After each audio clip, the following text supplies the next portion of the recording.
know, when you borrow money from the bank, you don't borrow the money. You borrow the dollar, not the money. The dollar and the money are two very different things. Money's the real thing. Money's gold and silver, oil, mineral wealth, substance. You know.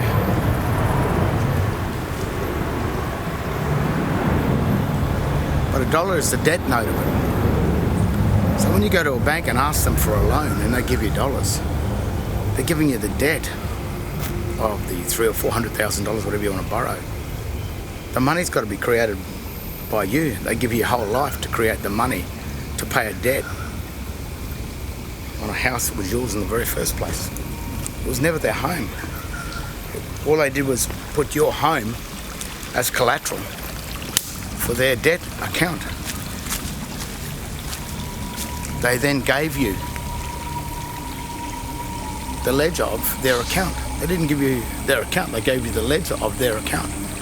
It's their account and they made you pay it off, but they didn't make you just because you were stupid and a fool, an idiot.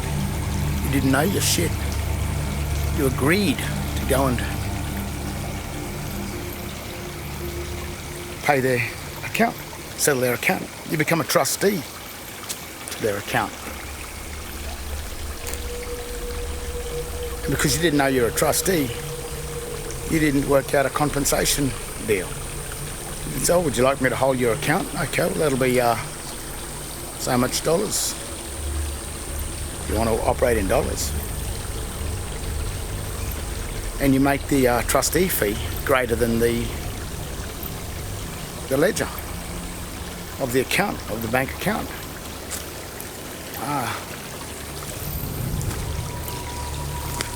That'll stop them.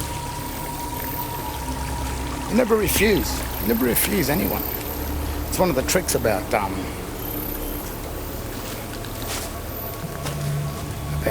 dealing with the corporate water law. The banks, which are the banks that control the currency. A bank is not a building. A bank is just, here's a bank. There's a river or a stream. On both sides of the river are the banks. And what the bank does is it controls the flow of the current,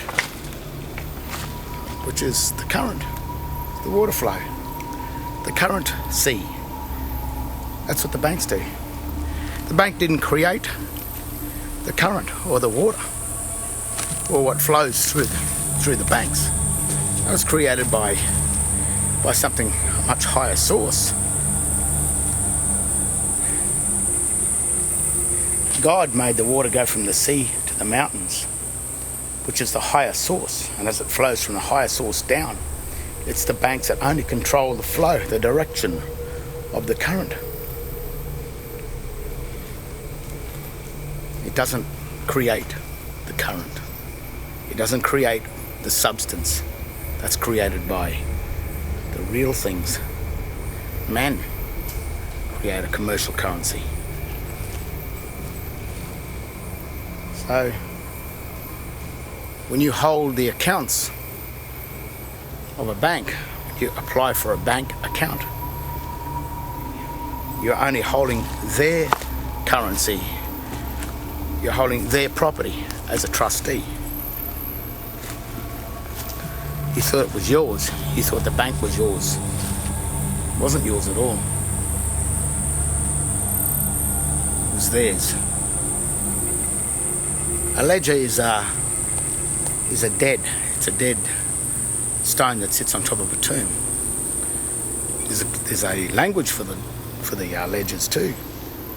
You'll find that type of language on top of tombs. It's all uppercase text that doesn't follow the grammatical rules of Latin, and it can't follow the grammatical rules of English. So it's a text that reads nothing. It's a lie. And if you look in the Webster's dictionary, the big foot thick one, probably most dictionaries, the word ledger comes from lie. So the text of the ledger is found on the tombstones, and when articles from your bank appears in the mail, there it is. The same type of text that's inside that article, that ledger, which is an account, which is the debtor part of an account. And when you claim and break the seal on that ledger and open that ledger, you've made a claim over the account of the bank, of that bank, which is a foreign corporation that has passed itself off as a bank when it's not really a bank at all.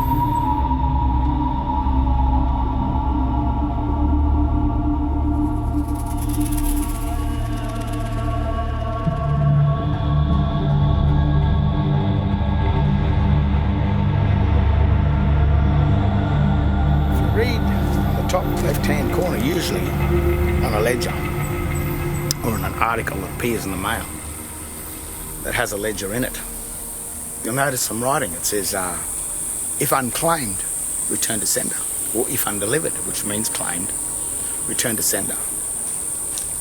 Did you know that that's the remedy? Because only you have the power to make a claim. Thou is one, you is two. If you want to be, or if thou want to be a you and claim the ledger of someone else's account, that's your choice, that's your right. You have that power to do that. But if you don't know what you're doing, then you'll claim the ledger to act as a trustee of another man's account.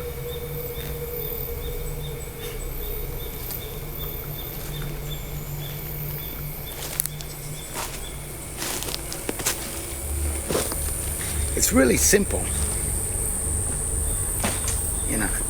once you know how.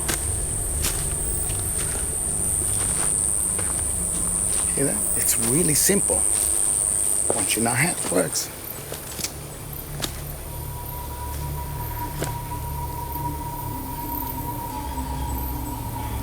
But the elite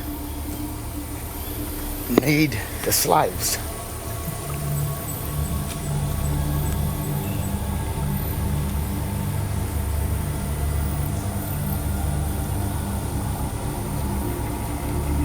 Because slavery's been outlawed.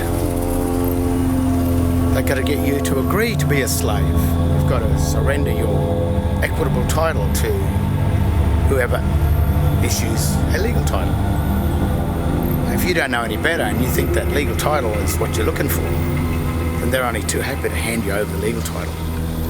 Because accepting the legal title hands them the equitable title. See, that's why in the Garden of Eden,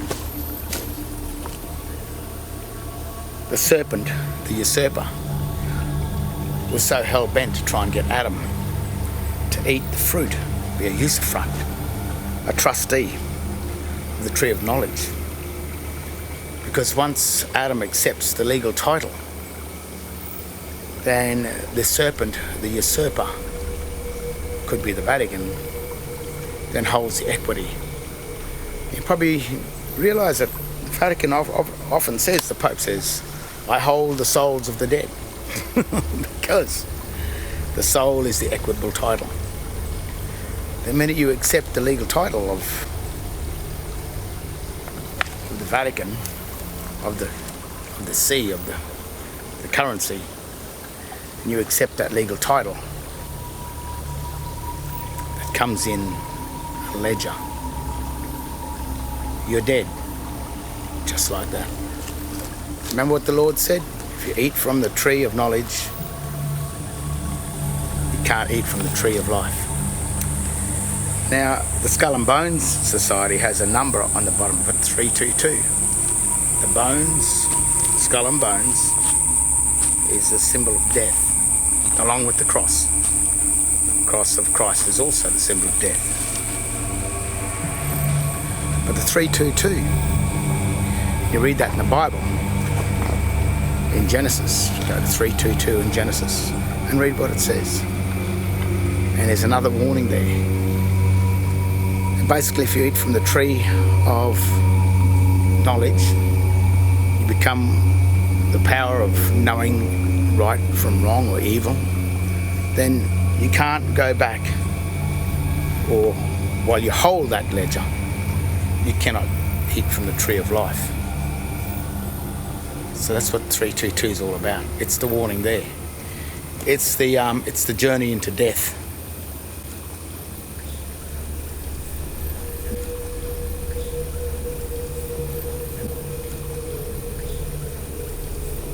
And the journey into death is just through deception, deceit, trickery.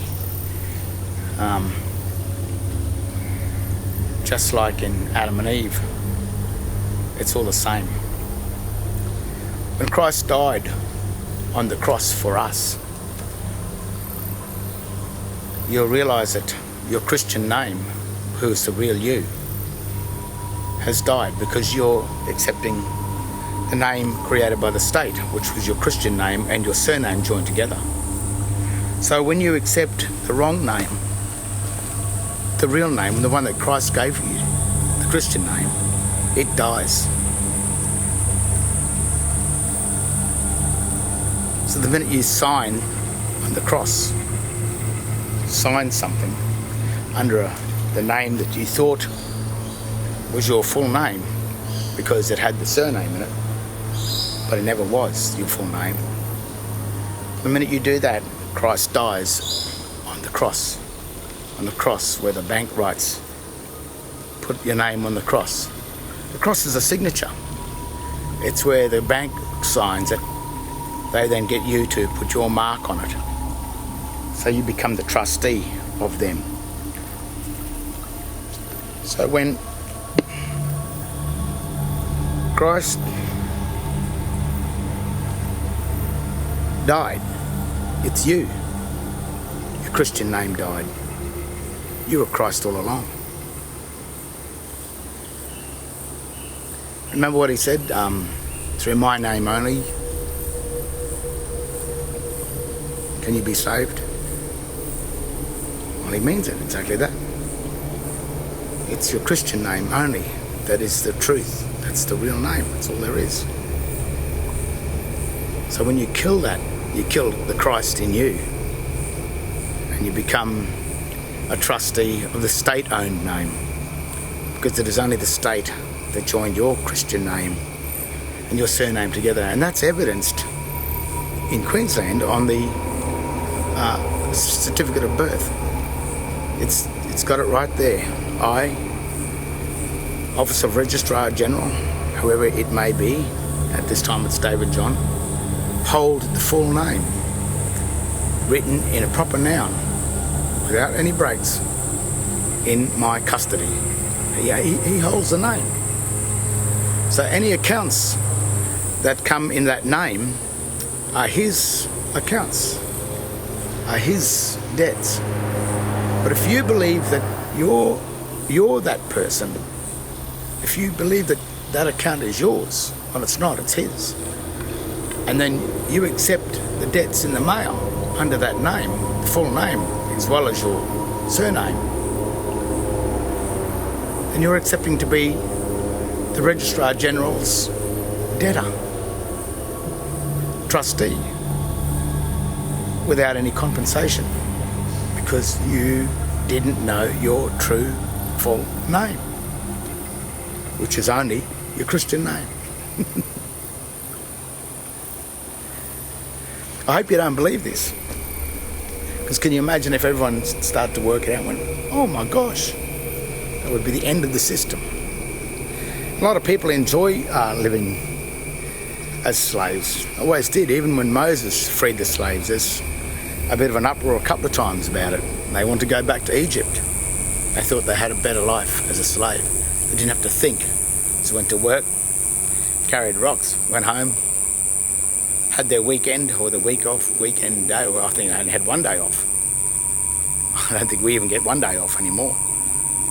But that's it. They have their little time off, and they're happy to go to the state and build big pointy rock houses, tombs, whatever they are, just to get one day's freedom.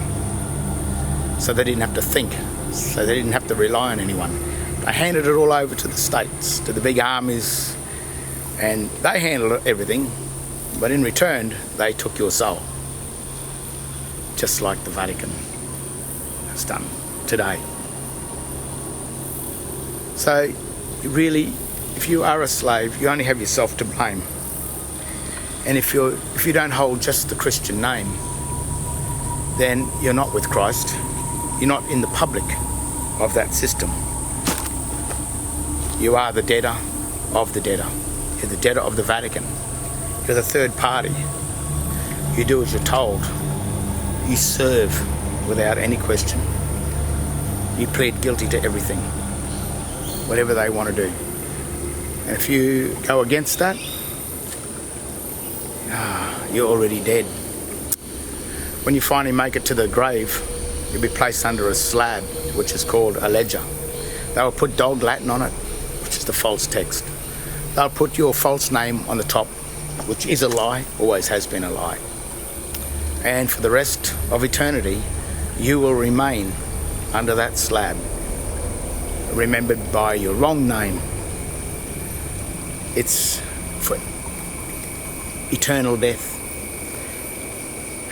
And the ledger, the grave, and the tombstone is the actual evidence that you made it into hell, into eternal death.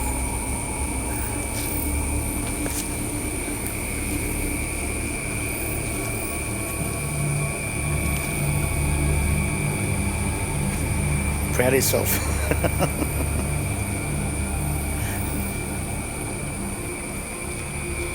Oh, life's a funny thing.